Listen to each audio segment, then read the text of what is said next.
Olá pessoal, tudo bem? Sejam bem-vindos novamente ao canal da Priscila Explica.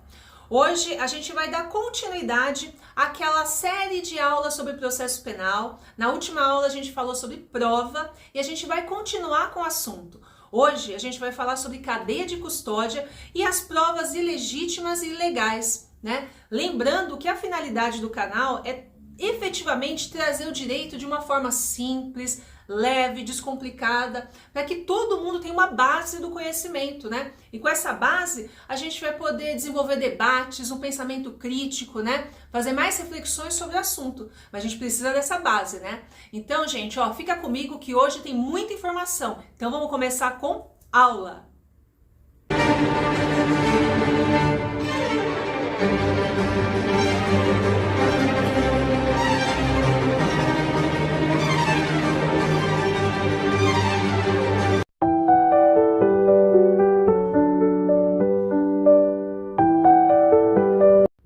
Pessoal, então vamos começar com aula.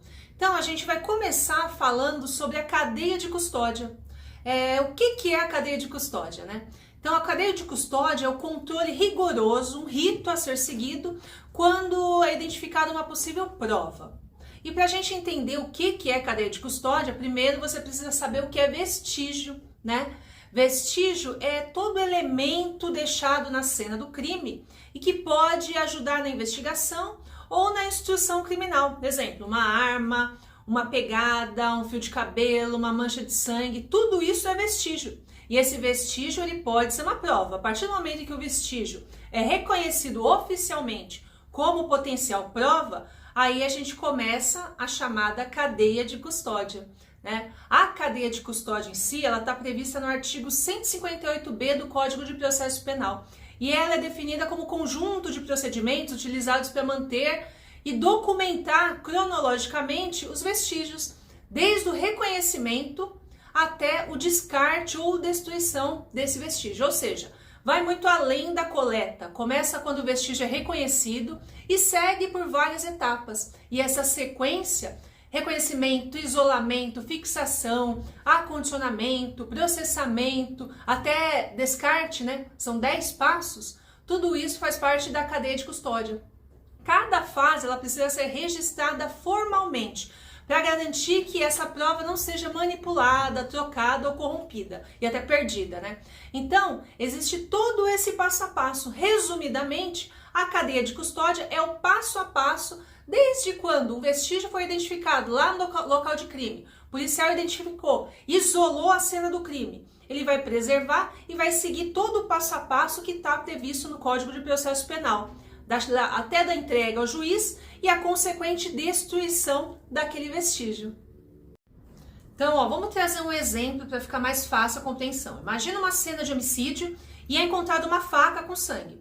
Essa faca ela tem que ser reconhecida como vestígio, vai ser fotografada, embalada da forma correta, registrada, transportada com segurança, entregue à perícia para ser apresentada em juízo.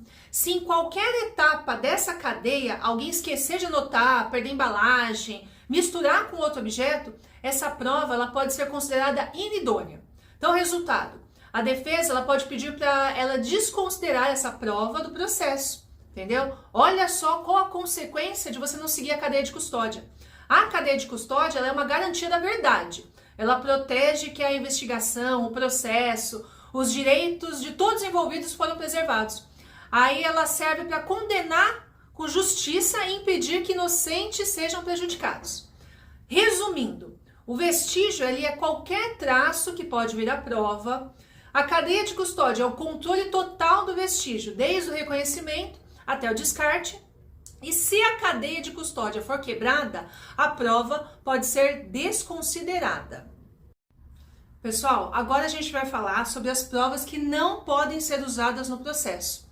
Então, ó, vamos falar das provas ilícitas, ilegítimas e as derivadas das ilícitas. No direito, a gente fala assim, que prova boa é aquela obtida de forma lícita e legítima. Mas quando a prova é colhida de maneira errada, ela pode ser proibida de ser usada no processo. É o que a gente chama de prova ilícita ou ilegítima. Então vamos lá. A prova ilícita é aquela obtida violando a lei, especialmente direitos fundamentais da pessoa. Um exemplo clássico é quando uma operação policial invade a casa de uma pessoa sem mandado judicial e não é situação de flagrante. Isso para buscar drogas. Mesmo que for encontrado alguma coisa ilícita, essa prova não pode ser usada, porque foi obtida com violação do domicílio e isso é protegido pela Constituição. Resultado, essa prova não pode ser usada no processo. A Constituição diz isso.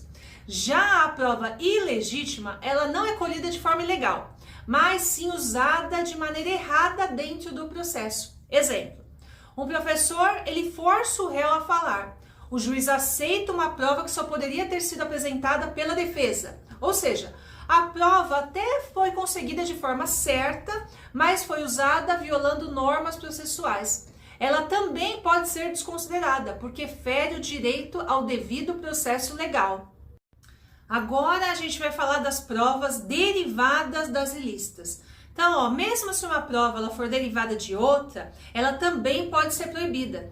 Isso é chamada teoria dos frutos da árvore envenenada, é uma teoria até popular. Um exemplo, a polícia ela descobre o endereço de uma testemunha usando um telefone grampeado ilegalmente. Mesmo que a testemunha fale a verdade, o depoimento ele pode ser descartado, porque foi descoberto com base numa prova que foi contaminada. É uma prova ilegal. Mas assim, ó, vamos gravar, nem toda prova derivada é automaticamente proibida. Se a polícia conseguir provar que descobriria a mesma coisa por outro caminho, aí a prova pode ser aceita. Isso a gente chama de fonte independente. Tá? Então, mesmo se ele fizesse uma outra investigação das formas legais, essa prova seria obtida. Então, gente, ó, para fechar, a prova ilícita é obtida violando lei ou a Constituição. O exemplo é a invasão de uma casa sem mandado. Prova ilegítima é acolhida corretamente, mas não cumpriu normas processuais. E a prova derivada, ela vem de uma prova ilícita, também pode ser descartada. Então, tudo isso serve para proteger o direito das pessoas e garantias que a justiça seja feita de uma forma limpa, tá? Evitando o máximo possível de erros judiciais. Então, por isso, o processo penal, ele restringe determinadas provas. Então, gente, ó, hoje a gente conseguiu identificar o que é cadeia de custódia, para que serve. Lembra lá, ó, desde o reconhecimento de um vestígio até o descarte dele. Todo aquele caminho a ser seguido é descrito no Código de Processo Penal. Então, isso daí tem a finalidade de evitar o máximo possível de erros e falhas no processo. E a gente viu também quais são as provas proibidas. Prova ilegal, ilícita e as derivadas das ilícitas, tá bom? Então, gente, ó, próxima aula a gente vai entrar com mais um assunto do processo penal, que vai ser muito interessante. Se vocês gostaram do vídeo, curte, compartilhem o vídeo e para quem ainda não está inscrito no canal, se inscreve para ajudar aqui a gente, tá bom? Gente, até semana que vem. Um beijo e muito obrigada!